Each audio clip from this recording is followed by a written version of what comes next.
අපිට ඉන්දහම් කරගන්න නම් අපි හොඳ ශරීර සෞඛ්‍යයකින් ජීවත් වෙන්න බෑ නේද? ඉතින් ඒ හින්දා අපි මෙවැනි බොහෝ දිනක වුණා පුංචි වෙලාවක් අපේ සෞඛ්‍ය වෙනුවෙන් ගත කරන්න ගත කිරීම මම හිතන්නේ නරක දෙයක් නෙමෙයි හොඳ දෙයක් කියලා තමයි මම දකින්නේ. ඉතින් අපි ඒ අනුව මේ දේශනය අපි ආරම්භ කරමු. ඉතින් හැමදාම කියන වගේ අපි නැවතත් අපේ බුදුරජාණන් වහන්සේ වදාළ මේ නිරෝගී භාවය වැදගත්කම සම්බන්ධව මේ ධම්මපදයේ 112 ගාථාව අපි ඔබ එකට කියමු නේද? මොකක්ද ඒක කියන්නේ? ආරෝග්‍ය පරමාලාභ සන්තුති පරමං විශ්වාසා පරමාඥාති නිබ්බාන පරම සුඛං. අපි මේ ගාථාවේ අරුත ගැන නිකන් බොහොම උඩින් බැලුවොත් මතු පිටින් බැලුවොත් අපිට තේරෙන්නේ නිරෝගීකම තමයි ලාභේ නේද? ඊට පස්සේ ඊළඟට මොකද කියන්නේ? විශ්වාසය තමයි හොඳම ඥාතිය. ඊළඟට අපි කියනවා ඊළඟට පරම ධනය කියන්නේ හොඳම ධනය තමයි සතුට. ඊළඟට අපි කියනවා සතුට සැපත තමයි නිවන නේද? හොඳයි. ඇයි දැන් මේ ගාථාව මේ ඇයි මේ නිබ්බාන පරමං සුඛං කියන මුඩට දාලා කියන්න බැරිද? අපිට එහෙම කියන්න බැරිද මේ ගාථාව? එතකොට මේ බුදුරජාණන් වහන්සේ මේ පළවෙනි වැකියෙන් කියන්නේ පින්වත්නි මේ නිරෝගීකම පරම ළමේ කියන්නේ කායික නිරෝගීකම. මේ මොකක්ද කියන්නේ? කායික නිරෝගීකම. ඒක තමයි අද උදේ ඔබලගේ අපි රුධිර පීඩනය පරීක්ෂා කරලා සීනි පරීක්ෂා කරලා යම් තරමකට බැලුවේ කායික නිරෝගීකම. ඉතින් මේ කායික නිරෝගීකම පරම ධනය කියන්නේ ඇයි? ධනය කියන්නේ දැන් නිරෝගීකම තමයි නැත්නම් උපයෝගී වෙන වැඩ. ඉතින් මේ කායික නිරෝගීකම නැතුව පුළුවන් අපිට මානසික නිරෝගීකමට යන්න. බැහැ.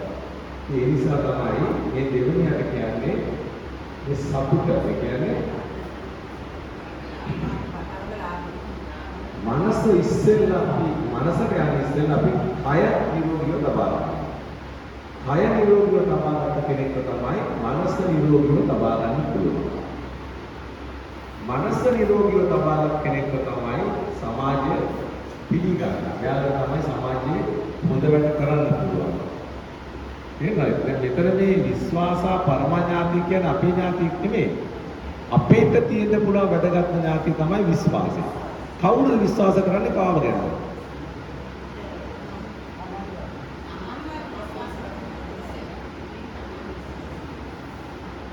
ඒ කියන්නේ මේ වැකියෙන් කියන්නේ පින්වත්නි විශ්වාසා පරමා ඥාති කියන එකෙන් ඇත්තටම අපි ගැඹුරින් හිතුවොත් කියන්නේ මේ සමාජය ඔබව විශ්වාස කරන තත්ත්වෙට ඔබපත් වීම. ඒ කියන්නේ ඔබ දුරු කියන්නේ නැති, නරක වැඩ කරන්නේ නැති, ඔබ කියන දේ කරන, ඔබ හොඳ මානසිකින් යුක්ත කෙනෙක් නම් අනිත් හැමෝම ඔබ පිළිගන්නවා. අන්නේ පිළිගැනීම තමයි මේ විශ්වාසා පරමාඥාති කියලා කියන්නේ. ඉතින් ඒ தත්ත්වයට ඔබ යන්න ඕනේ ඔබ නිවනට යන්න ඉස්සෙල්ලා. නේ? ඊට පස්සේ තමයි ඔබට නිවන් දකින්න පුළුවන්. ඉතින් දැන් මේ වාක්‍ය හතරෙන් සම්පූර්ණයෙන්ම පහදලා දීලා තියෙනවා මේ නිවන් දකින්න නම් මේ සෑම දෙයක්ම සිත, කය, වචනය මේ හැම දෙයක්ම නිරෝගීව තියෙන්න ඕනේ. නිරෝගීව තිබ්බම තමයි ඒක පිරිසුදු වෙන්නේ. දැන් බලන්න ලෙඩක් හැදිලා අංශ භාගයක් හැදිලා ඉන්න අම්මලා. මගේ මවටත් ඒක වුණා. ඒ අයට තරහ යනවා හරියට. ඇයි තරහ යන්නේ? එයාට කරගන්න බෑ. එතකොට තරහ යද්දි මොකද සිද්ධ වෙන්නේ? පව් පිරෙනවා. නේ? කොච්චර සිල්වත් කෙනෙක් වුණා, ස්වාමීන් වහන්සේ කෙනෙක් වුණා අංශභාගය වගේ ලෙඩක් හැදුණොත්, තමුන් ඔත්පොළ වුණොත්, තමුන්ට කියන දේ අරක දෙන්න කියලා තුන් පාරක් කියද්දි ගෝලයට තේරෙන්නේ නැතුණාම ඊළඟ සැරේ තරහ යනවා නේ. එතකොට කය පිරිසුදු නැහැ.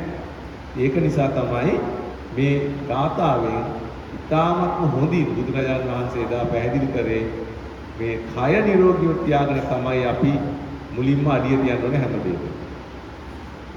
දැන් අපි ඔක්කොගෙම කය නිරෝගීද? නෑ. නමුත් මේ රෝගී නිරෝගී බව තීරණය වෙන්නේ පින්වත්නි බෙහෙත් ගැනීමෙන් නෙමෙයි. දැන් සමහර අය හිතනවා දියවැඩියාව කියන රෝගේ තියෙනවා, බෙහෙත් ගත්තොත් තමයි රෝගේ, බෙහෙත් නොගත්තොත් රෝගේ නෙමෙයි කියලා. සමහර අය හිතනවා හැමදාම බෙහෙත් ගන්න එක මහා විශාල පාප කර්මයක් කියලා. නේ? නමුත් දැන් අද උදේ සීනි බලනකොට මේ දියවැඩියාවෙන් හොඳට පාලනය වෙලා බෙහෙත් ටික ගන්න අම්මලාගේ සීනි වැඩි තිබුණාද? නෑ. නේ? එහෙම නම් ඉන්න බෑ. එහෙනම් බෙහෙත් මදි. හොඳට දියවැඩියම් පාලනය වෙලා හරියට බෙහෙත් ටික ගත්ත අයගේ සීනි වැඩි කියන්නේ මොකද්ද? එක්ක පාලනය වෙන්නේ නැහැ, එහෙම නැත්නම් බෙහෙත් මාත්‍රාව වෙනස් වෙනවා. තේරෙනවද? අපි ඒක පැත්තකින් තියමු. හරියට පාලනය කරන කෙනාගේ සීනි බැලුවොත් ඒක 100යි 110ට අඩු. තේරෙනවද? එතකොට ඒ දියවැඩියාව අවුරුදු 20ක් තියෙන හොඳටම පාලනය වෙලා හොඳින් ඉන්න මේ අම්මා කෙනෙක් ගිහිල්ලා තව කෙනෙක්ට කියනවා මට මම දියවැඩියා රෝගියෙක් නෙමෙයි කියලා. හරි? එතකොට සීනි බලන්න. සීනි නෝම නේ? මොකද්ද මම මේ කියන්න හදන්නේ? මේ රෝගය හරියට පාලනය කරන කෙනා රෝගය නැති කෙනෙක් හා සමානයි. රෝගය හරියට පාලනය කරන කෙනා රෝගය නැති කෙනෙක් හා සමානයි. රෝගේ පාලනය නොකර සෙල්ලම් කරන කෙනා තමයි රෝගී. එතකොට අපිට ඕන තැනක අභියෝග කරන්න පුළුවන්, කෙනෙක්ට ගිහිල්ලා කියන්න පුළුවන් මට ප්‍රෙෂර් නැහැ. තව කෙනෙක් කියනවා තියෙනවා. ඉතින් බලන්න. බෙහෙත් පහක් ගන්නවා. නමුත් ප්‍රෙෂර් නැහැ. කාටවත් පුළුවන් ද ඔප්පු කරන්න ප්‍රෙෂර් තියෙනවා කියලා? බෑ. ඒ කියන්නේ ඒ වෙලාවට නිරෝගී කෙනෙක් හා සමානයි. ඉතින් ඒකයි වැදගත්කම. මේක තමයි ඔළුවට දාගන්න. මේ රෝගියෙක් කියලා අපි හඳුන්වන්නේ මේ ලෙඩක් පාලනය නොකරන පිස්සු නටන කෙනෙක් නිසා. මේ ලෙඩේ තිබ්බට ලෙඩේ 100% පාලනය කරලා ඉන්න කෙනා රෝගියෙක් නෙමෙයි. එයා සාමාන්‍ය දෛනික කටයුතු කරගෙන ඉන්න කෙනෙක්. ඒ නිසා තමයි අපි අවවාද කරන්නේ මේ අම්මලා තාත්තලා මේ නංගිලා මල්ලිලා ඔක්කොටම රෝගයක් තියෙනවා නම් බෙහෙත් ටික බොන්නොත් සමහර රෝග සුව වෙනවා, සමහර රෝග සුව වෙන්නේ නැහැ. නමුත් ඒ රෝග ඔබ මරණයටපත් වෙනකන් ඔබට ඉතා හොඳින් පාලනය කරගෙන ඉන්න පුළුවන්. ඉතින් මේක ගැන අපේ මේ තියෙන අපි ඉංග්‍රීසියෙන් කියන ඇටිටියුඩ් එක. ඒ කියන්නේ ආකල්පය. මේ ආකල්පය අපි වෙනස් කරගන්න ඕනේ. මොකද අපි හිතනවා සමහර තරුණ අය අහනවා බෙහෙත් නොබී පාලනය කරන්න බැයිද කියලා. දැන් ප්‍රෙෂර් වගේ දෙයක් බෙහෙත් නොබී පාලනය කරන්න බෑ. දියවැඩියාව මුල්ම අවදියේ පුළුවන් කෑමෙන් පාලනය කරන්න මුල්ම අවදියේ. එතකොට මං අහනවා දැන් ඕගොල්ලෝ බත් පිගානක් කනවනේ නේ? බත් පිගානේ බත්තට කීයක් තියෙනවද? ගණනලා තියෙනවද කවුද? ගණනලා තියෙනවද? නෑ. බත්තට කීයක් විතර ඇතුද? 100ක් තියෙනවා බත් අහුරන. බත් කටක තියෙනවා 100ක්. පිගානේ කීයක් තියෙනවද නේද? 10000ක් විතර බත්තට තියෙනවා. එතකොට බත්තට 10000ක් වළඳින කෙනා මේ එක බැත්තටයක් තරම් බෙහෙත් පෙත්තක් බොන්න මොකෝ හැබැයි. ඇයි ඒකත් බත්තටයක් විතර බොන්න.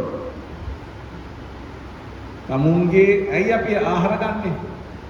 අපි ආහාර ගන්න රස විඳින්නද කෑදර කම්කද නැත්නම් ජීවත් වෙන්න. ඉතින් එහෙමනම් අර පෙත්තත් මොකටද අපි ගන්නෙ?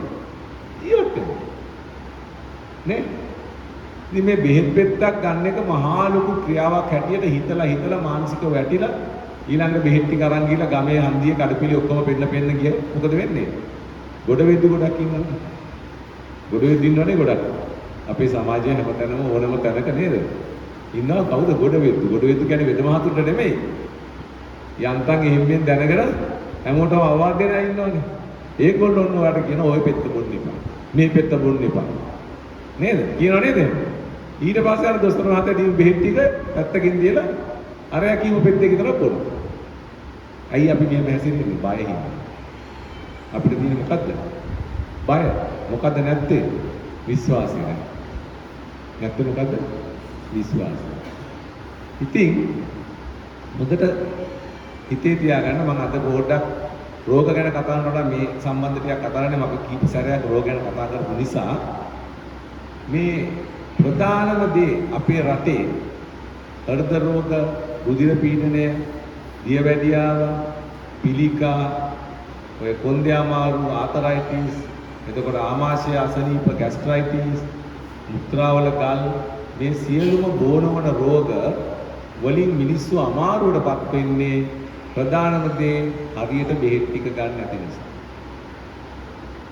අපේ රටේ මේ වෛද්‍ය ක්‍රමවේදය, සෞඛ්‍ය ක්‍රමවේදය ඉතාමත් හොඳයි. ලෝකේ දියුණුම රටක් හා සමානයි.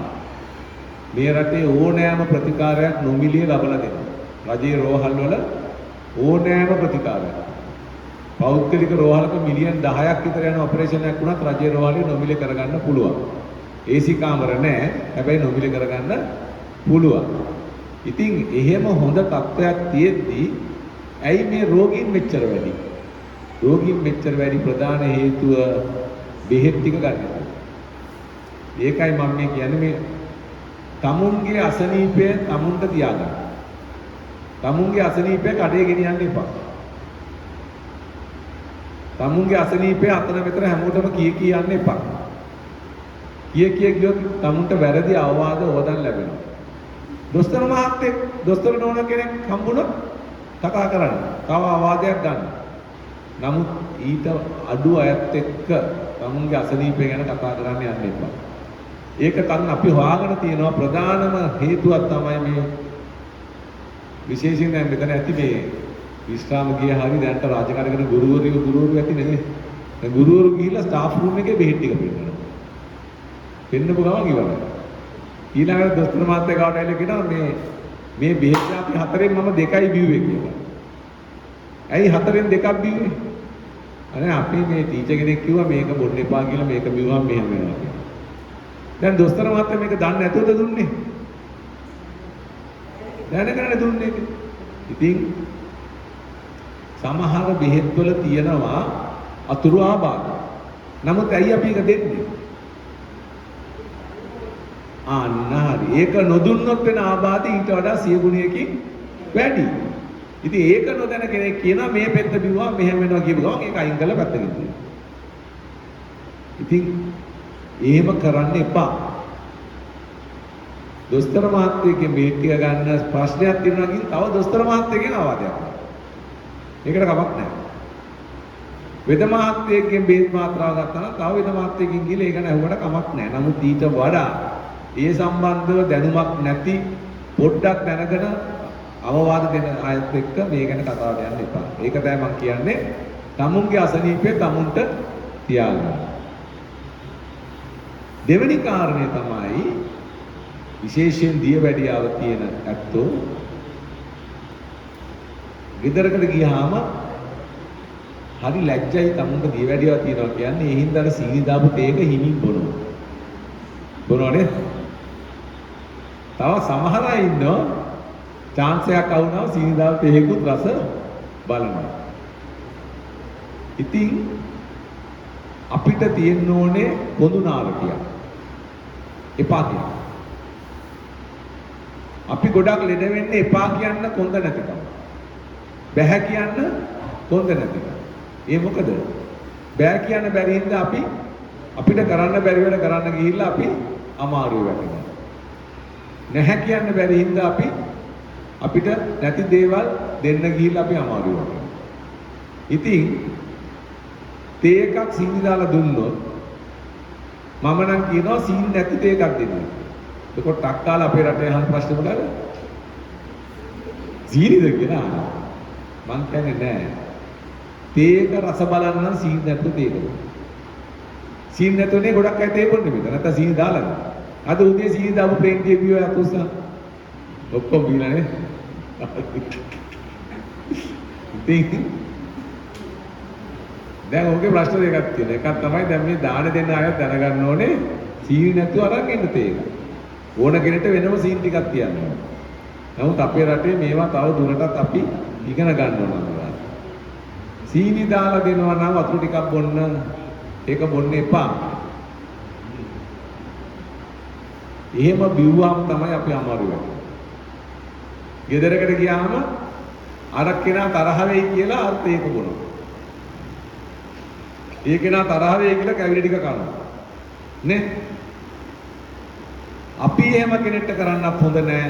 එහෙම කෙනෙක් කරනවා නම් අපි ඒක කරුණාවෙන් එපා කියන්නේ. ප්‍රතික්ෂේප කරන්න අපිට තියෙන්න ඕනේ. මොකද හේතුව? ඒ ඔක්කොම අපිට වැදගත් අපේ නිරෝගීකම. ඒක වැදගත් ඔක්කොටම. යන්නේ ඒක හරි වැදගත්. ඉතින් මෙන්න මේ ශක්තිය අපි ඇති කර ගන්න ඕනේ අපි රෝගියෙක් කැටියට ගොඩ එන්න. ප්‍රෙෂර් අධික රුධිර පීඩනය. ප්‍රෙෂර් වැඩි වෙන්නේ ප්‍රධාන වෙන්නේ ප්‍රෙෂර් එක හැදෙනවා එක එක අසනීප වලට ප්‍රෙෂර් එක හැදෙනවා නේ. අකුගඩුව අමාරු තියෙද්දි හෘද රෝග තියෙද්දි කොලෙස්ටරෝල් වැඩි වුණාම දුම්පානය කරන අයට ප්‍රෙෂර් එක හැදෙනවා. ආතතිය. ප්‍රෙෂර් එක තියෙන ප්‍රෙෂර් එක වැඩි වෙන්නේ මානසිකව අසහනය. ආතතිය නේද? දුකට සතුටට. දැන් අපි සිල් ගන්න මොකක්ද මේ කරන්නේ? හා? ඒක පාලනය කරගන්න නේද අපි ඉගෙන ගන්න. එහෙනම් දුෂ්ටිතන බෑ. නේද? බුදුරජාණන් වහන්සේ දේශනා කළා නේද? දුකට හේතුව නේද? ඉතින් දැන් මේ දුකට හේතුව ගවේෂණය කරන මේ අත්තන්න දුක හිතෙන්න බෑ. නේද? හැම දෙයක් දිහාම අපි බලන්න ඕනේ මේ ආගම අනුකූලව. ඒකයි මේ ආගම අනුව හැසිරෙන අත්තන්ට මේ දෙට තියෙන්න බෑ කියන එක තමයි අපි හිතන්නේ. නමුත් තියෙනවා. දුකට වඩා ප්‍රෙෂර් එක වැඩි වෙන්නේ මොකටද? තරහ. සතුටට වඩා තරහ. අපි අමාරු වැඩි වෙන්නේ මොකටද? තරහ කියන්නේ. නේ? දැන් අපේ පවුලේ ඇත්තක ඉස්සෙල්ලා දුක හිතනවා ඊට පස්සේ තරහ යන්නේ නේද? අම්මලට වැඩි තරහ යන කාත් එක්ක වැඩි තරහ යන නෑ හොඳ ස්වාමි පුරුෂයෙක් ඉන්නම කාත් එක්ක දරුවොත් එක්ක වැඩි තරහ යන කාත් එක්ක දරුවොත් එක්ක දරුවෝ හැමදේම ඉගෙන ගන්න කවුරුද කියලා ඉතින් තරහ යන තරහයන්කෝ දරුවෝ වැරද්දක් කරාම තරහ යන්නේ කොහොමද? දරුවෝ අපෙන් ඉගෙන ගන්න. අපේ අතීත දන්නවා අපි වැරදි කියලා. අපි තරහ පිට කරන දරුවා කියන්නේ. එහෙම නේද වෙන්නේ? ඊට පස්සේ මොකද වෙන්නේ? අපි ලෙඩ වෙනවා. දරුවොත් එක්ක තරහ යන්න බෑ. මටත් තරහ ගියා ඒ කාලේ. දවසක් මගේ ගුරුවරියෙක් මට උගන්වපු මගෙන් බෙහෙත් ගන්න ආවා. ඇවිල්ලා මම ඇහුවා මගේ පුතා කොහොමද කියලා. මං කිව්වා අයියෝ මැඩම් මේ වැඩක් නැහැ පන්තියේ 25 වෙනි එකට තමයි කියලා. ඒ පාරේ ගුරුවරිය මගෙන් ඇහුවා දැන් ඔයාගේ පන්තියේ හිටපු 25 වෙනි අද කොහෙද ඉන්නේ කියලා. දැන් මම ටිකක් කල්පනා කරාම ඒ මට වඩා මම පන්තියේ හිටිය 5-6 කියනකො ඊට වඩා උඩ හිටපු ළමයි මටත් වඩා හොඳ නීතිඥවරු ඉංජිනේරුවරු වෙලා. මටත් වඩා හොඳින් ඉන්නේ. ඒ පාරේ ගුරුවරිය මට කිව්වා ડોක්ටර් ළමයාට විදියට හැදෙන්න ආරයි. හැම ළමයාම පන්තියේ පළවෙනියා වෙන්න ගියොත් නේද? කාටත් වෙන්න බැරි වැඩක් නේ. හැබැයි පළවෙනියා වුණ නැහැ කියලා මේ ළමයි ජීවිතය අසාර්ථක කරගෙන නැහැ නේ. ළමයිගේ ජීවිතය අසාර්ථක වෙන්නේ ඕගොල්ලෝ උනට වඩා ඇඟිලි ගන්න. දරුවෝ තමන්ගේ පාර හොයාගනි. ඔයා ඕනට වඩා ඒ දරුවට පීඩනයක් ඇති නොකර ඉන්න කියලා. ඉතින් ඊට පස්සේ මම පැත්තටලා හිටියා. මගේ දරුවා 8 පස්සේ මම රිපෝට් එක එයා ගෙනත් දුන්නොත් බලන්න නිසා මම එලෝගෙන කියලා බලන්නේ. ගෙනත් දුන්නොත් මම දන්නවා ලකුණු හොඳයි කියලා දුන්නේ නැත්නම් මම දන්නවා ලකුණු හොඳ නැහැ. නේ? එච්චරයිනේ. ඉතින් ඔය හොඳ නැති report එක බලෙන් අරන් බලලා මටත් තරහ කියලා ළමයටත් බැලුවටත් තියෙනවා. report එක හොඳ නැහැ කියලා හිතාගෙන ඊළඟ term එකට ළමයට පොඩ්ඩක් වැඩි උදව් කරගෙන අපි කරන්න ඕන. තරහ කියලා වැඩක් තියෙනවද? නැහැ. ඉතින් අන්න ඒ වගේ අපිට තරහ යනවා නම් අම්මේ තාත්තේ එතන වැරද්ද අපේ මිසක් වෙන කාගේවත් නෙමෙයි. අපේ හිත පාලනය කරගන්නවා නම් අපේ ආකල්ප පාලනය කරගන්නවා නම් ඉවසීමෙන් සැනසීම ලැබේ කියන බුද්ධ වචනේ නේද? අපි හොඳට හිතේ ධාරණය කරගන්නවා නම් අපිට මානසික සුවතාවය ලබා ගන්න අමාරු නෑ. ඒ එක්කම අර අධික තණ්හාව නිසා ඇතිවෙන ඊර්ෂ්‍යාව නේද? ක්‍රෝධය, වෛරය මේවා ඇති වෙන තණ්හාවීම. වෙන මොනවත් ඉඳ නෙමෙයි. තරංගේ තියෙන්නේ කොතනද? තරංගේ තියෙන්නේ තණ්හාව නිසා. නේ? පන්තියේ පළවෙනි වෙන්නත් ඇයි තරංගේ? තණ්හාව නිසා. නේ? ඉතින් ඒ නිසා මේවා අපි පුළුවන් තරම් පාලනය කරගෙන හිටියොත් අපිට අපේ මනස සුවයි. මනස හොඳින් තියෙන කෙනෙක්ට ලෙඩ රෝග හැදෙන්න තියෙන අවස්ථාව හරිම අඩුයි. අහලා නැද්ද මෙහෙම කතාවක් කියනවා ගමේ? මට පිළිකාගේ හිටියොත් හැදෙනවක කියලා. අහලා නැත්නම් එහෙම කතාවක්. මට අර ලෙඩේ මට මේ ලෙඩේ කියලා හිටියොත් මොකද වෙන්නේ? අපි කියන ලෙඩේ හැදෙනවා කියලා. ඇයි ඒ? මේ අපි කියනවානේ අපේ ඇඟේ තියෙන කියලා ප්‍රතිශක්තිය. මේ ප්‍රතිශක්තිය සම්පූර්ණයෙන්ම රඳාපවතින්නේ අපේ විශ්වාසයේ ධෛර්යවන්තකම මත.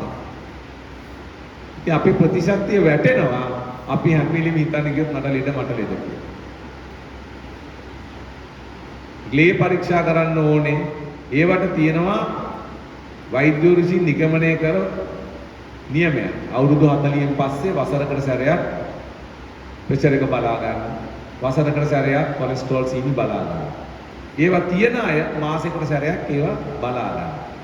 නැති අය අවුරුද්දකට සැරයක් බලාගෙන යන්න. ආවොත් ඊට පස්සේ පරීක්ෂා කරනවා.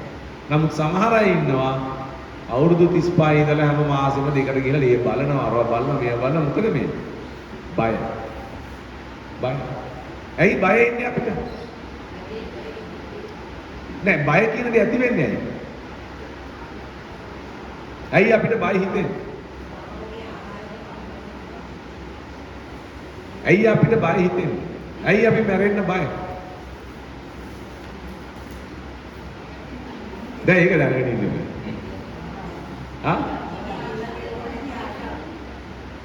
ඇයි මැරෙන්න බය? මරණ ලොකු භයානක දෙයක් නේ.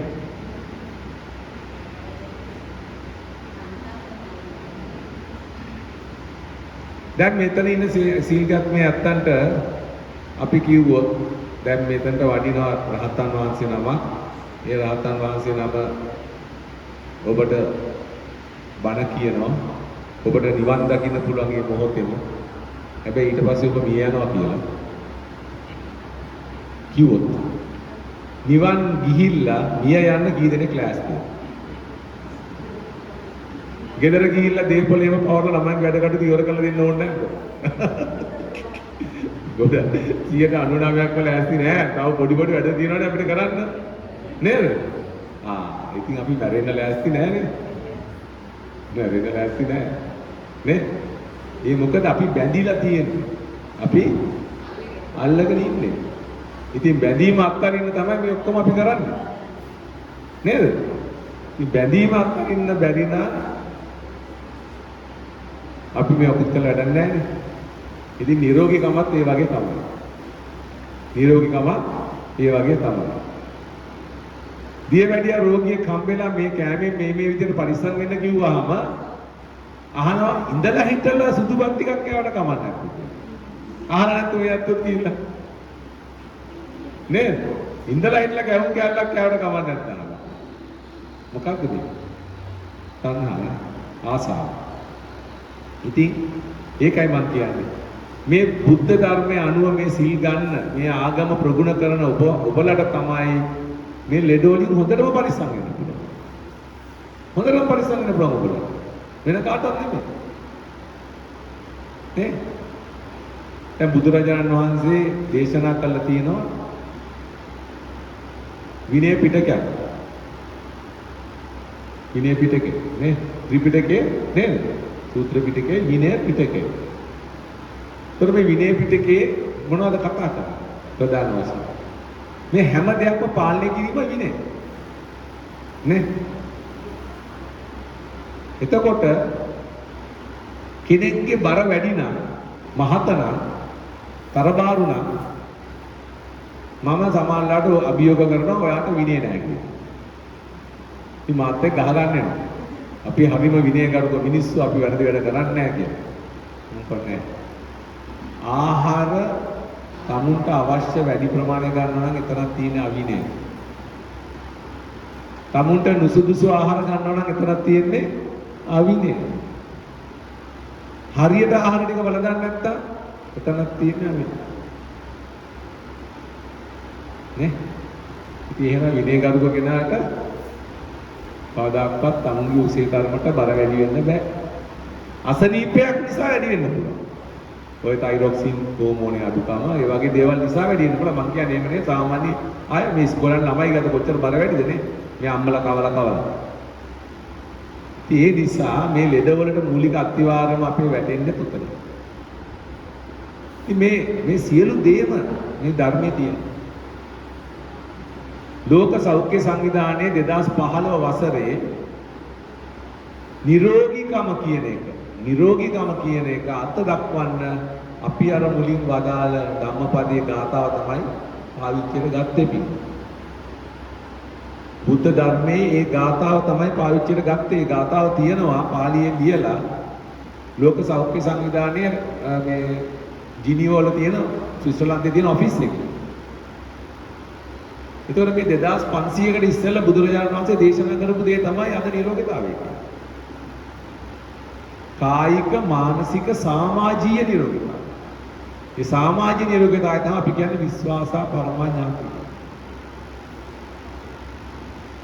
හොඳයි. දැන් මම සෑහෙන වෙලාවක් ගත කරා ඔබලට තේරුම් කළ දෙන්න මේ නිරෝගීකම කියන්නේ මොකද්ද කොච්චර වැදගත්ද කියලා. ඒකම තමුන්ගේ නිරෝගීකම රැකගන්න තමුන්ගේ ආකල්ප ටික වෙනස් කරගන්න අපි කතා කරා. දැන් ඉතින් චුට්ටක් කතා කරමු දැන් පුදුපුනා බලන ලෙඩ රෝග ටික ගැන. නේද? ඒක ගැන කතා කරොත් නැත්තම් මේක පිරෙන්නේ නැහැ නේ අපි මේ සම්පූර්ණ නැහැ නේ මේ සාකච්ඡාව. හොඳයි. දැන් ආහාර අපි ගන්න ආහාර ජීර්ණය වෙනවා අපේ ඇඟට කියනවා. නේද? ආහාර ජීර්ණය වෙන්න පටන් ගන්නෙ කොහෙන්ද? කට ඇතුළට ගත්ත වෙලාව. මොකද්ද කටේදී වෙන්නේ?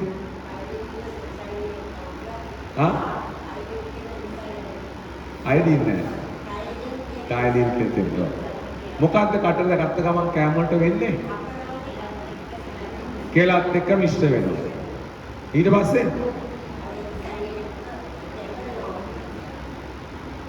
දත් ටික මොකටද තියෙන්නේ? දත් ටික මොකටද තියෙන්නේ? ඇඹරෙන් ඉස්සෙල්ලා දත් ටික මොකටද තියෙන්නේ? දත් ටික තියෙන්නේ හපන්න. ආහාර මාර්ග පද්ධතියේ පළවෙනියටම අපි ගත්තාම අපේ මේ තොල් වලින් මේක වහ ගන්නවා. එළියට යන්න දෙන්නේ නැතුව. වැදගත් තොල් ටික. නැත්තම් කාපු එක අනිත් පැත්තට එළියට යනවා. නේද? ඊට පස්සේ දිවෙන් ඒක එහාට මෙහාට කරනවා. දත් ටික හපනවා. ඒකෙන් පටන් ගන්න යාන්ත්‍රික ජීර්ණය. මොකද්ද? යාන්ත්‍රික ජීර්ණය. රසායනික ජීර්ණය වෙන්නේ ඊට පස්සේ. දැන් මේ යාන්ත්‍රික ජීර්ණයෙන් මේ ආහාර ටික හොඳට කුඩු කරලා අපේ ආමාශයට ඇරියේ නැත්තම් ආමාශය පටන් ගන්නවා යාන්ත්‍රික ජීර්ණය කරන්න. බඩ දඟලන්නේ එතකොට. බඩ දඟලනනේ සමහරවල්ලාට කාලා. ගුඩුස් යනවා බඩ දඟලනවා බඩ පුරවලා දානවා. මොකද මේ හපන්න නැතුව කන නිසා. මේ ශනික ආහාර කියලා දැන් එපයි කියනවානේ. ශනික ආහාර කියවම දුවවල කියලා මැක්ඩොනල්ඩ් යන්න එපා. නේද? අරේ යන්න එපා, සොසේජස් කන්න එපා. ඕනේ කියන්නේ. ඇයි මේ ශනික ආහාර හොඳ නැහැ කියන්නේ? ඒවා ඩුක් ගාලා ගිලිනින්ද. එහෙම නැත්නම් ඉක්මනට හදනින්ද නෙමෙයි. එහෙමනම් සම්බා වත් ටිකක් අරන් කිරියෝදි ටිකක් දාන් පොල් සම්බලයක් දාන් ටක ටක ගාලා විනාඩි දෙක තුනෙන් කනවා නම් ඒකත් ශනික ආහාරයක්. තේරුණා මම කියන්නේ? විනාඩි 15ක් 20ක් අතර ප්‍රමාණයක් ඔබ ආහාර වේගය වළඳන්න ඕනේ. ඊළඟට නීතිය මොකක්ද? කනකොට කරන්න ඕනේ. කතා කර කර කන්න එපා. භාවනාවක් වගේ ආහාර වළඳන්න. මම මේක ගත්තා මම දැන් මැල්ලුම් ගන්නවා මේවා ගන්නවා බෝච්චි ගන්නකට හිත ආහාර ටික වළඳනවා. බැයිද විනාඩි 15ක් දවසට 3 සැරයක් මේ භාවනාව කරන්න මේ අත්තට? කරනවද? කරන්නේ නැහැ. මේක භාවනාවක් නේද? පන්සලටම ඇවිල්ලා දැන් මේ දේශනෙට කලින් ඔය අත්ව භාවනා කරන්න නේද? ඒ වගේ විනාඩි 15ක් තමුන්ගේ ආහාර දිහා බලාගෙන මේ කන හැම දෙයක් ගැනම හිතට අරගෙන මේකයි තියෙන පෝෂදායකත්වය ගැන හිතමින් කන්න බැරිද මේක? දෙවෙනි සැරේ කවදාකවත් බෙදා ගන්න එහෙම හරියට වඩුවා. අපි කතා කර කර කනකොට අපි දන්නේ නැහැ මොනවද යන්නේ කියලා. අපි දන්නේ නැහැ යන පරිමාව මොකක්ද කියලා. තව කෙනෙක් බෙදනවා අපි කනවා. ඉතින් කෑම පාලනය කරගන්න පරිණිම දේ තමයි කරන්න ඕනේ. තනියම කතා කරන්න එපා.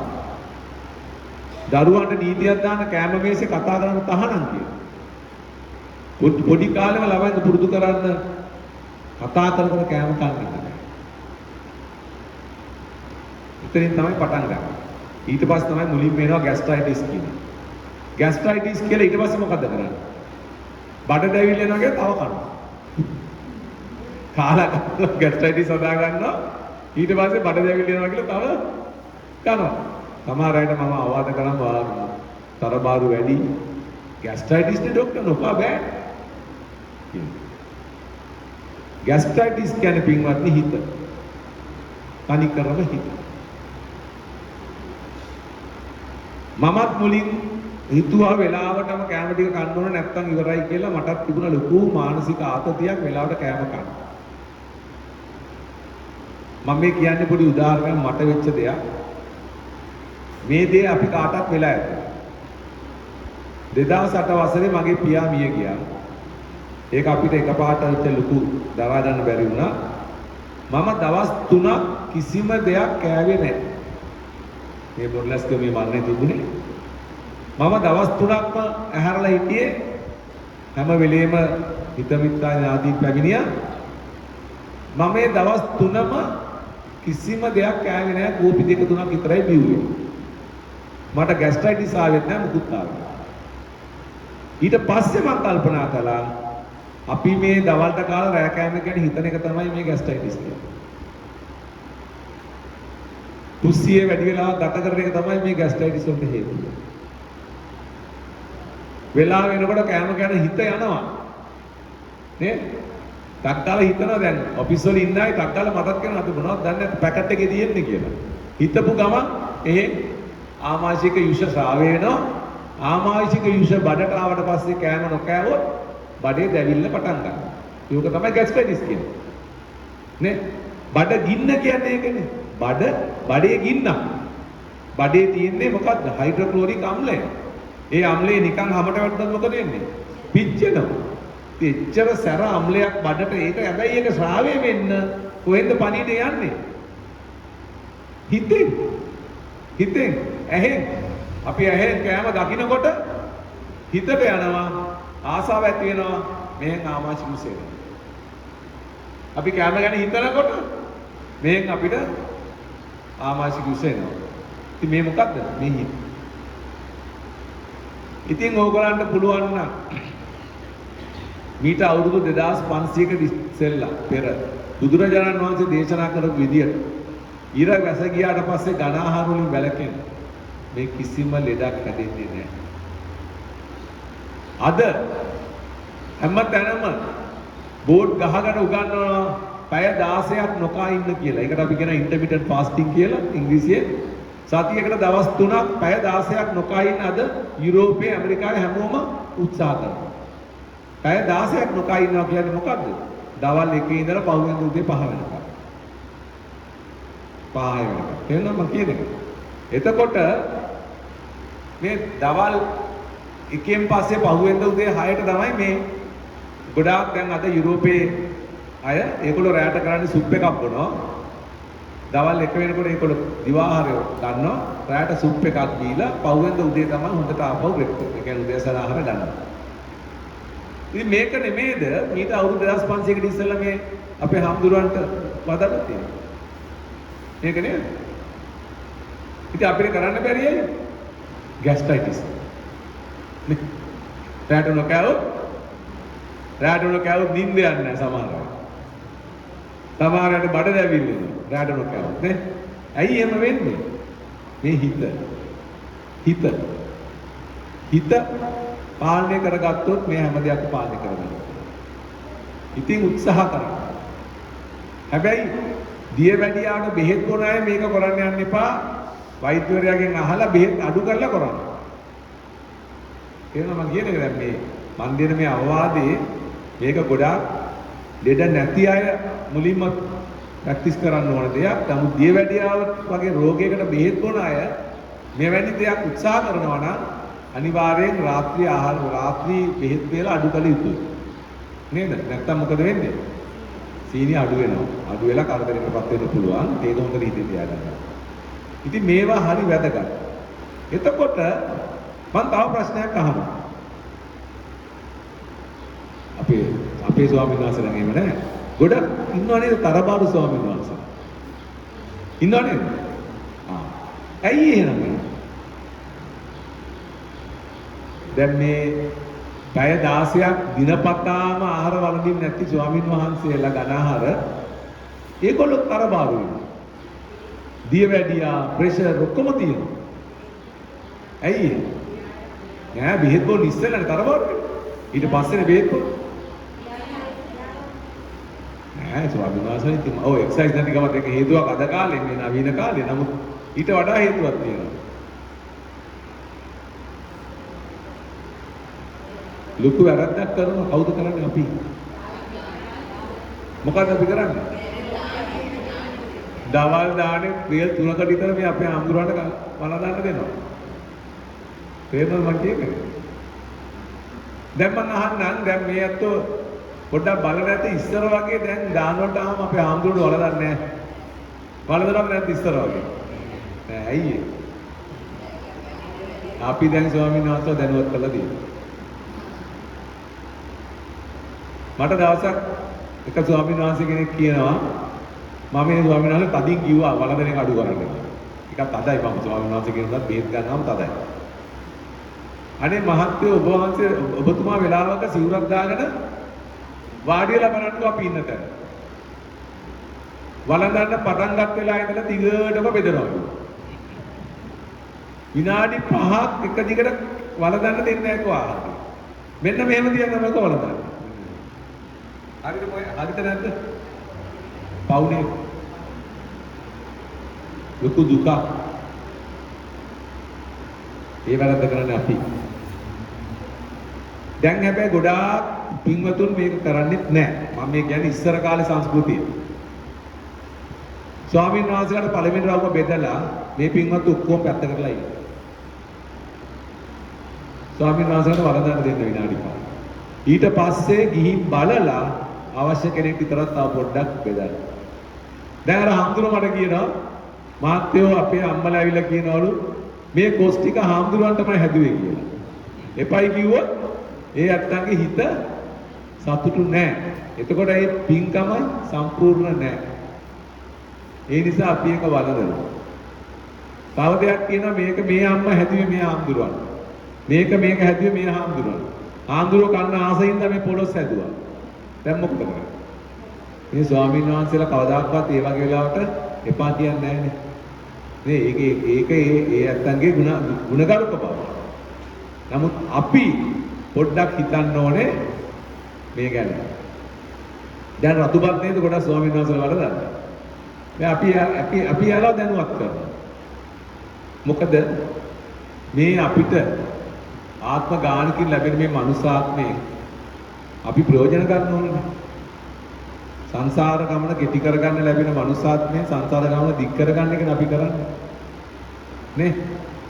ඉතින් එහෙමනම් අපිත් පරිසම් වෙනවා අපි අනිත් අය ගැන සානුකම්පිතව හිතන්න.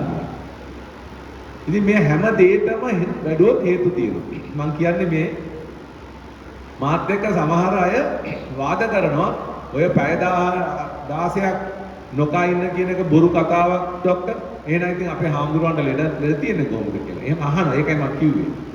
ඔය මේ සැකේ නැති කරන්න ඕනේ තමයි මේ කරුණු වදාළේ. ඉතින් අපි ඊළඟට කරන්න ඕනේ දේ තමයි අපි පන්සිල් ගන්න ඕනේ හැමදාම නේ. පන්සිල් ගන්න. පන්සිල් ටික රැක්කොත් භාගයක් ලෙඩ වලට බෙහෙත් කරලා ඉවරයි. නේ? පන්සිල් ටික රැක්කොත් භාගයක් අපි ලෙඩ වලට බෙහෙත් තරම් ඉවරයි. ඇයි දුම්පානය ගැන පන්සිල් වල නැත්තේ?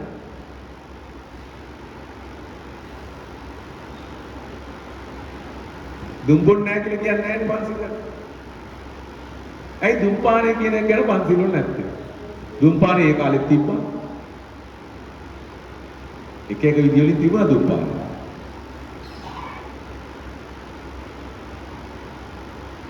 ප්‍රධාන වශයෙන් පින්වත්නි මේ පන්සිල් කියන එක මේක කර බුදුරජාණන් වහන්සේගෙන් පස්සේ මේ දියුණු වෙච්ච දෙයක් නේ. මේක ප්‍රධාන වශයෙන් තියෙන්නේ මේ සමාජය යහපත්ව සංවරව පවත්වන්න. ඒකයි අර පන්සිල් පද පහ දිහා බැලුවාම ඒකෙන් තියෙන්නේ අපි මේ සමාජයේ ජීවත් වෙද්දී අවශ්‍යම අත්‍යවශ්‍ය ටික තමයි මේ පන්සිල් වල තියෙන්නේ. දුම්පානය කරාම විනාශ වෙන්නේ කවුද? අපිම. මේක පන්සිල් වල දාන්න ඕනේ. අපිමයි විනාශ වෙන්නේ. දුම්පානය කියන්නේ ගාක් නරක දෙයක්. මට ඒකට කාලය වැය කරන්න අවශ්‍ය නැහැ. මොකද මම හිතන්නේ මෙතන ඉන්නේ මේ අපේ මේ ශාස්ත්‍ර කවුරු දුම්පානය කරනවා කියලා. නමුත් මතක තියාගන්න හෘද රෝග වලට ප්‍රධානම හේතුව දුම්පානය. කොලෙස්ටරෝල් කොච්චර වැඩි වුණත් සිගරට් බොන්න නැත්නම් මුකුත් අතුරු ආබාධයක් නැතුව අවුරුදු 100ක් වුණා ජීවත් වෙනවා. කොලෙස්ටරෝල් වැඩි කෙනාට හානිය කරන්නේ කවුද?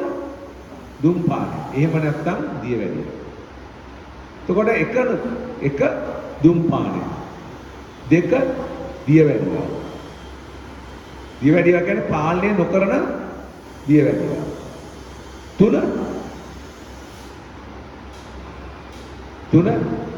නෑ. තුන ව්‍යායාම නැතිකම. ව්‍යායාම නැතිකම. හතර කොලෙස්ටරෝල්. පහ පාරම්පරිකව හෘද රෝග වලට පොඩි බලපෑමක් තියෙනවා. දැන් මේ කාරණා පහෙන් දෙකක් හෝ තුනක් තියෙනවා නම් අනිවාර්යෙන් ඔබට මේක එන්න පුළුවන්. තේරුණාද? පළවෙනි එක තියෙනවා නම් එන්න තියෙන අවස්ථාව හොඳටම වැඩි. 1යි 2යි තියෙනවා නම් 100%යි. 1යි 2යි 3යි තියෙනවා නම් 100%යි. දියවැඩියාව දුම්පානය කොලෙස්ටරෝල් තියෙනවා නම් ඔබ බේරෙන්නේ නැහැ. ඉතින් මේ කාරණා ටික මතක තියාගන්න. දැන් ඊළඟට අපි යමු ආහාර. දැන් අපි කතා කරා ආහාර කන විදිය ගැන. ආහාරයේ ප්‍රමාණය වැඩි නම් ඒත් විනයක් නැහැ. අපි පුංචි කාලේ ශිෂ්‍යත්වයේ ඉගෙන ගන්නවානේ සමබල ආහාර වේලක් කියලා. මතකද? සමබල ආහාර වේල. අපි මේක ඉගෙන ගත්ත ශිෂ්‍යත්ව විභාගේ ලියන්න විතරද? ඕක තමයි ප්‍රශ්නේ. දැන් මෙතන ඉන්න කෙනෙක්ට මම කිව්වොත් අර ප්ලග් එක මේ ගැලවිලා ඒ ප්ලග් එකේ තියෙන මේ ස්ක්‍රූ පනල් තියෙන වයර් ටික ගැලවිලා හයි කරන්න කියලා කී දෙනෙක්ට මතකද අපි ඉගෙන ගත්ත මේ වයර් තුනේ පාට තුන? එක්කෙනෙක් ඉන්නවා මතකද? ඕකට හේතුව අපේ රටවල හැමදේම අපි අනුල්ලව කරව ගන්න පුරුදු වෙලා තියෙනවා. වෙන රටක මිනිස්සෙක් එන්න කිව්වොත් ප්ලග් එකක් හදන්න අපේ පඩිය වගේ 3 ගුණයක් විතර ගෙවනවා. අපි නම් කාට හරි අල්ලපු ගෙදර ළමෙක් හරි කියලා කරගන්නවා. එහෙම කරන්නේ නැහැ. ඉතින් අන්නේ ප්ලග් එක හදන්න අපිට උගන්වන්නේ ඒවා අපේ ජීවිත කාලයට ප්‍රයෝජනෙට ගන්න. කරන්ට් එක එන හැටි, කරන්ට් එක අපේ ගෙට ඇතුල් වෙන හැටි, විදුලි අකුණක් අපිට වදින හැටි මේවා උගන්වන්නේ ඇයි? අපේ ජීවිතයට ප්‍රයෝජන ගන්න. අන්න ඒ වගේ තමයි සමබල ආහාර වේලක්. ආහාරවල තියෙන ගුණාංග, විටමින්, ප්‍රෝටීන් මොනවද තියෙන්නේ කියලා අපිට උගන්වන්නේ ඇයි? අපේ ජීවිතයට ප්‍රයෝජනෙට ගන්න. නමුත් දැන් අර සිරසේ වැඩසටහනක් කරන සිරසේ හරි මොකක් හරි channel එකක පහේ ශිෂ්‍යත්ව ප්‍රශ්න අහනවා නේද මේ වැඩිහිටියෝ ගෙන්නන. බලලා තියෙනවද? වැඩිහිටියෝ ගෙන්නලා පහේ ශිෂ්‍යත්ව ප්‍රශ්න අහන්නේ. නේද? දැකලා තියෙනවද? හා? බොහොම කලාතුරකින් තමයි කෙනෙක් දිනන්නේ. ශිෂ්‍යත්ව ප්‍රශ්න අහනවා මේ රටේ උගත් නීතිඥවරු වෛද්‍යවරු ගෙනල්ලා අහනවා. හරි? බොහොම කලාතුරකින් කෙනෙක් දිනන්නේ. ඇයි ඒ? අපිට මතක නැහැ. නමුත් මේ ශිෂ්‍යත්වයේ උගන්වන්නේ තනිකරම ජීවිතයට මුළු ජීවිත කාලෙම අවශ්‍ය දේවල්. පරිසරය ගැන, කෑම බීම ගැන, සෞඛ්‍ය ගැන, ලෙඩ රෝග ගැන ඉතාමත්ම සුළුවෙන් උගන්වනවා. ඒ ටික මතක තියාගත්තා නම් අපිට හොඳින් ජීවත් වෙන්න පුළුවන්. ඒක නිසා පොඩ්ඩක් හිතලා අනිවාර්යෙන් තමුන්ගේ කෑම වේලට කෙදි සහිත ආහාර පුළුවන් තරම් ලොකු ඇට තියෙන බත් කන්න. ලොකු ඇට තියෙන බත්. ඒ කියන්නේ තඹපු හාල, රතු හාල්, රතු නාඩු, රතු කන්නම බැරි නම් සුදු නාඩු එක කන්න. සම්බා කැකුළු කීරි සම්බා වස කියලා හිතන්න. අපි කන්නේ හිත පිනවන්න නෙමෙයිනේ නේද? හොඳයි. එකවරක් බෙදාගත්තට පස්සේ දෙවෙනි සැරේ බෙදා ගන්න එපා. මේසෙට කෑම අරින්න එපා. ළමයින්ට පුරුදු කරන කුස්සියෙන් හරි පෑන්ටියෙන් හරි බෙදාගෙන ගිහලා වාඩි වෙලා කන්න. ඊළඟට ගොඩක් අය කම්මැලි ආයෙ ගිහලා බෙදාගන්න. එතනින්ම විනයක් ඇති වෙනවා. ප්‍රමාණය පාලනය. වෙලාවට කෑම ටික ගන්න. අපේ ශරීරය පුරුදු වෙලා තියෙනවා නම් කෑම ගන්න යම් විදියක්. ඒක විදියට දුන්නේ නැත්නම් ශරීරයට අපි ස්ට්‍රෙස්. ඒ කියන්නේ මොකක්ද අපි දෙන්නේ? ශරීරයට පීඩනයක් අපි දෙනවා. ඒ නිසා වෙලාවට කෑම ටික ගන්න. කෑම කාලා ගොඩක් වතුර බොන්න එපා. ලෝකයේ රටවල් වලින් මේ ඉන්දියාවේ ශ්‍රී ලංකාව බංග්ලාදේශ වගේ රටවල තමයි කාලා වතුර බොන්නේ. ඇයි ඒ? ඇයි අපි කාලා වතුර බොන්න පුරුදු වෙලා තියෙන්නේ? කටදන්නේ. අපි කාලා වතුර බොන්නේ කටදන්නේ. වතුර ගොඩක් බිව්වම කෑම දිරවන්න පරක්කු වෙනවා. කෑම දිරවන්න අමාරුයි. වතුර ගොඩක් බිව්වම බඩ හැරෙනවා. ගොඩක් වතුර බොන්නේ හපන්න නැති අය. ඇයි? කෙලත් එක්ක හොඳට සම්බන්ධ වෙලා හොඳට මිශ්‍ර වෙලා කෑම බඩට යනවා නම් තිබහක් ඉන්නේ නැහැ. නමුත් කෑම කෙලින්ම බඩට ගියොත් ඇඟෙන් වතුර දෙනවා එතනට. එතකොට අපිට තිබහක් එනවා. එහෙනම් ඒ හින්දා කෑම කන්න පැය භාගයකට ඉස්සෙල්ලා මොකද කරන්න ඕනේ? ලොකු වතුර වීදුරුවක් බොන්න. ඒකේ ඔයාගේ ආමාශය පරණ කෑම ඉතුරු වෙච්ච ඔක්කොම ගිහින් සුද්ධ වෙනවා. අලුත් කෑම වේලකට සූදානම් වෙනවා. හොඳට හයිඩ්‍රේට් වෙනවා. ඒ කියන්නේ හොඳට ජලනය වෙනවා. කෙල හැදෙන්න වතුර ශරීරෙට ලැබෙනවා. බඩකින්න අඩු වෙනවා. ඉතින් මේ වතුර වීදුරුවක් බොන එක හිතලා කරන්න. මේක කොච්චර කිව්වත් කරන්නේ නැහැ. මං කරන්නේ නැහැ. මටත් අමතක වෙනවා. මටත් අමතක වෙනවා. මම කොච්චර කරන්න කියලා හිතුවත් අපිටත් අමතක වෙනවා. ඒ වුණාට ඒක හැකි පමණින් අම්මේ තාත්තේ මේ වතුර වීදුරුවක් පැය භාගයකට ඉස්සෙල්ලා පානය කරන්න. විනාඩි 15කට ඉස්සෙල්ලා හරි පානය කරන්න. ඊට පස්සේ කෑම කාලා කට දානවා නම් වතුර උගුරක් බොන්න. වතුර උගුරක් බොන්න. ඊට පස්සේ පැයක් විතර යනකොට ඔබට එනවා තිබහ.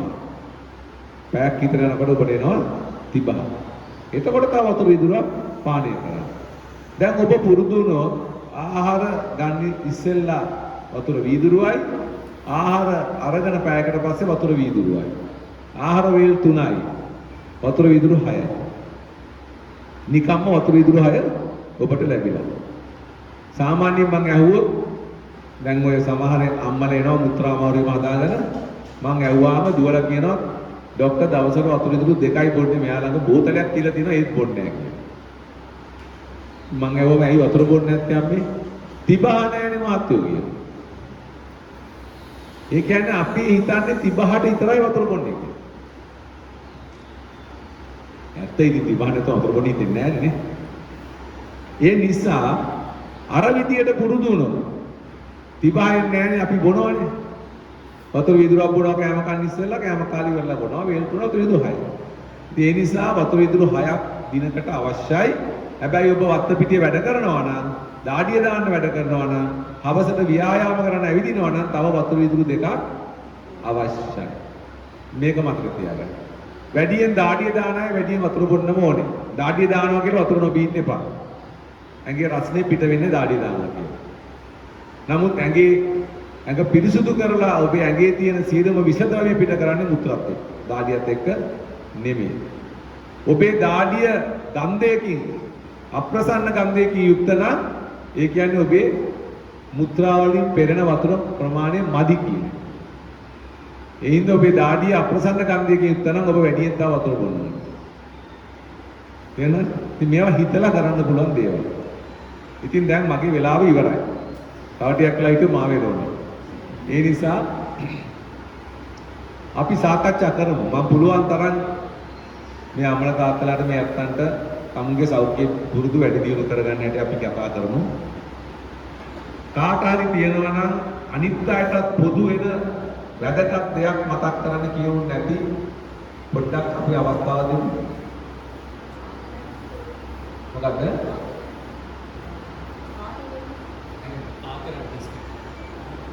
ආතරයිටිස් කියන්නේ ධනිස් සමාන. අපේ ශරීරයේ බර දරන හන්දි 6ක් තියෙනවා. ඒ 6 තමයි මේ විලුඹ ළඟ තියෙන හන්දිය, ඊළඟට ධනිස් 2 සහ උකුල් 2. මේකෙන්නේ බර දරන්නේ නේද? එතකොට ආතරයිටිස් වලට ප්‍රධාන හේතුව මොකක්ද? වාහනයකට වැඩියෙන් පැටලුවොත් මොකද වෙන්නේ? රෝද ඉක්මනට ගිය වෙනවා. නේ? දැන් මේ අතෝ දැකලා ඇති අවුරුදු 95 100 වෙන්න ජීවත් වෙලා හොඳට ක්‍රියාශීලීව ඉන්න අම්මලා තාත්තලා දිහා බලන්න ඇටසැකිලි වගේ කිට්ටුයි නේද? ඉතින් ඒ නිසා පුළුවන් තරම් බර අඩු කරගන්න. තේරුණාද? දැන් අපි හිතන්න එකම වයසේ එකම උස තියෙන එකම වයසේ එකම පන්තියේ ගිහපු යාළුවෝ දෙන්නෙක් අරන් ඒ යාළුවෝ දෙන්නගෙන් එක යාළුවෙක්ගේ බර කිලෝ 60යි අනිත් යාළුවගේ බර කිලෝ 80යි. තේරුණාද? එකම පන්තියේ එකම සයිස් එකකට ක්ලීස් කරන කාලේ හිටපු යාළුවෝ දෙන්නෙක් ඉන්නවා. එක්කෙනෙක්ගේ බර කිලෝ 80යි අනිත් එක්කෙනාගේ බර කිලෝ 60යි. දැන් මේ දෙන්නගේ ධනිස් දෙක එක හා සමානයි. ඇටසැකිල්ල එක හා සමාන ශක්තිමත්. හෘදය වකුගඩු ඔක්කොම එක හා සමානයි. නමුත් එක්කෙනෙක්ගේ ඇඟේ කිලෝ 20ක් මොනවද තියෙන්නේ? තෙල්. මොනවද තියෙන්නේ? තෙල්. එතකොට දැන් අර කිලෝ 60 කෙනාගේ පිටේ අපි තව කිලෝ 20ක් එල්ලනවා. දැන් දෙන්නම කිලෝ 80යි. හරිද? දැන් අපි මේ දෙන්නට කියනවා දවසේ වැඩ කටයුතු කරලා හවසට ඇවිල්ලා මට රිපෝට් කරන්න මොකද තත්ත්වය කියලා. අර කිලෝ 60 කෙනා හති දාගෙන ඇවිල්ලා කියනවා බුදුම දුකක් මේක කියලා. කිලෝ 81 කෙනා ගානට ඇවිල්ලා කියනවා මට නම් ඉතින් අමාරුයි තමයි ඒ වගේ ඉතින් එච්චර ප්‍රශ්නයක් නෑ කියලා. මොකක්ද වෙලා තියෙන්නේ? අර කිලෝ 81 කෙනා, අර කිලෝ 61 කෙනා, අර කිලෝ 20 උස්සන් විඳපු දුක හැමදාම විඳිනවා. හැබැයි එයා ඒකට පුරුදු වෙලා. ඇයි ටික ඒකට පුරුදු වෙලා. නමුත් හිතන්න එයා ඒ දුක විඳිනවා හැමදාම. එයාගේ මුළු ශරීරයම මේ දුක විඳිනවා. ඉස්සෙල්ලාම වැටෙන්නේ එයාගේ ඇටසැකිල්ල. ධනිස් ඇවිද ගන්න බෑ, තම මහත් වෙනවා. ව්‍යායාම කරන්න බෑ. එතකොට මොකද වෙන්නේ? ඊළඟට එනවා අනිත් ටික පොලිමේ. මොනවද එන්නේ? දියවැඩියා වෙනවා, රුධිර පීඩන එනවා, ප්‍රෙෂර් එනවා, අච්ච භාගය එනවා, ඔක්කොම එනවා. ඒ නිසා ප්‍රධානම හේතුව තරබන. දෙවෙනි දේ ආහාර. ඔබේ ආහාරයේ ප්‍රමාණවත් ප්‍රෝටීන් නැත්නම්, ප්‍රමාණවත් කැල්සියම් නැත්නම් ආතරයිටිස් එනවා. ඉතින් ඒ නිසා තමයි අපි කියන්නේ මාස් මාංශ අනුභවයේ වෛද්‍ය වෘත්තිකයෙක් හැටියට මම කියන්නේ දොස්තර කෙනෙක් හැටියට සියලු දෙනාටම අත්‍යවශ්‍ය දෙයක් මාස් මාංශ අනුභවය. බිත්තර කියන දේ ඉතා හොඳයි. සියලුම දේ බිත්තරේ තියෙනවා ඔබගේ ශරීරයට අවශ්‍ය. ඒවයි කොලෙස්ටරෝල් වලට බය වෙන්න එපා. එහෙම නැත්නම් එළවලු, දඹල, නිවිති, බෝංචි, සෝයා වගේ දේවල් වැඩිපුර ආහාරයට ගන්නවා. මාංශ ධාතු එහෙම නැත්නම් ප්‍රෝටීන් අත්‍යවශ්‍යයි ඔබේ ශරීරයට. ඒකෙන් තමයි ඔබේ ශරීරය අලුත් වැඩියා කරන්නේ. ගෙවෙන කොටස් අලුත් වැඩියා කරන්නේ ප්‍රෝටීන් වලින්. අලුත් වැඩි આવුත් නැත්තම් අර සර්විස් කරන්නේ නැති වාහනේ වගේ. සර්විස් කරන්නේ නැති වාහනේ මොකද වෙන්නේ? ඉක්මනට දි รา පත් වෙලා කැඩලා යනවා. නේද? ඒක තමයි. ඉතින් ආතරයිටිස් තියෙනවා නම් දැන් මේ කාටිලේජ් වඩන්න බෙහෙත් තියෙනවා. ඒවා දියුණු කරන්න බෙහෙත් තියෙනවා. නමුත් හුඟා ඩැමේජ් වුණොත් ඒගොල්ලන්ගේ කාටිලේජ් වඩන්න බෑ. එතකොට හන්දියක් දාන ඔපරේෂන් තියෙනවා. ඉතින් මම කියන්නේ මේ තරබාරු කෙනෙක්ට ආතරයිටිස් තියෙනවා නම් ආතරයිටිස් කීකේ නිකන් ඉන්න එපා. පළවෙනිම ව්‍යායාම කරන්න ඉස්සෙල්ලා කරන්න ඕනේ කෑම පානය. කෑම පානයේ මුලින් බර කිලෝ කීපයක් අඩු කරගන්න. ඊට පස්සේ කකුලේ දනිස්සර බෙහෙත් ටික ගන්න. ඊට පස්සේ ඇවිදින්න පටන් ගන්න. හොඳම එක්සර්සයිස් එක ඇවිදින්න. මුකුත් ඕනේ නැහැ ඇවිදින්න. හයියෙන් ඕනෙත් නැහැ. පුළුවන් විදිහට ඇවිදින්න පැය භාගයක් විනාඩි 4ක්. සතියේ දවස් 3ක් ඇවිදින්න.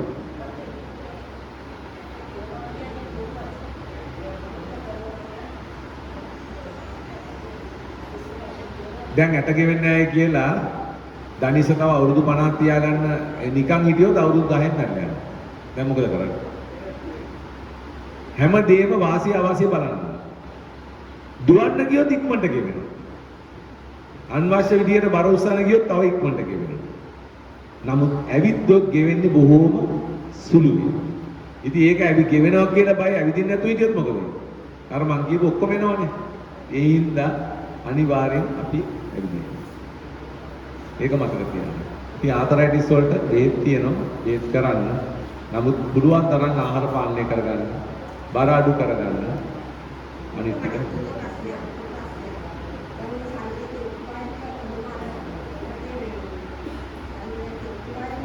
ඔව්.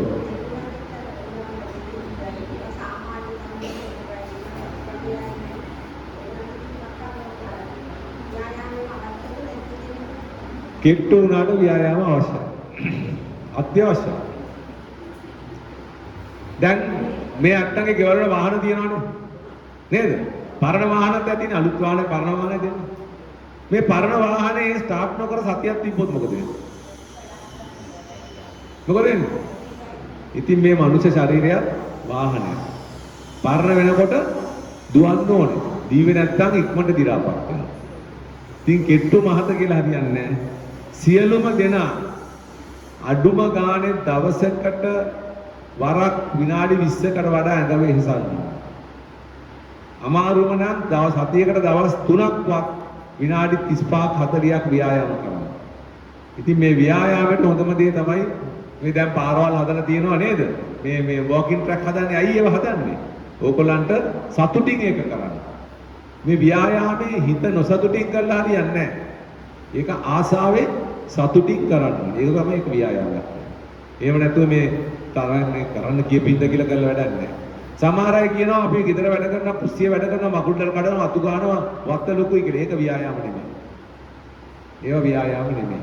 ඒවා අපි මේ අර හිතේ පීඩනයේ මේ කලියුතු නිසා කරන වැඩ. ඒක ව්‍යායාම නෙමෙයි.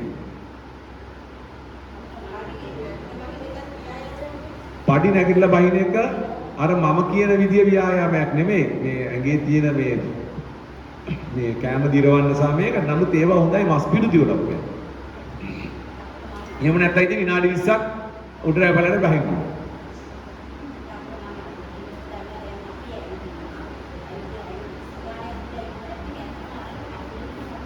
අනිවාර්යෙන් ඒක තමයි මම කියන්නේ. අපි නිකන් හිටියොත් මේවා සිප් වෙනවා. ඒ කියන්නේ ගල් වෙනවා. ඒ නිසා ඒව දුවන්න. ඉතින් මගේ වෙලාව ඉවරයි. ඒ නිසා බොහොම ස්තුතියි. මම හරි සතුටුයි මේ සම්බන්ධ වෙච්ච එක මාත් එක්ක. ඒක තමයි අපි යමක් ඉගෙන ගන්නෙ. මම හිතනවා මේ ඇත්තෝ මේවා මතක තියාගෙන තමුන්ගේ ජීවිතේ නිරෝගීකම වඩවගෙන වැඩි වැඩියෙන් පින්දාම් කරගන්න සංසාර ගමන කෙටි කරගන්න ලැබේවා කියලා ප්‍රාර්ථනා කරනවා.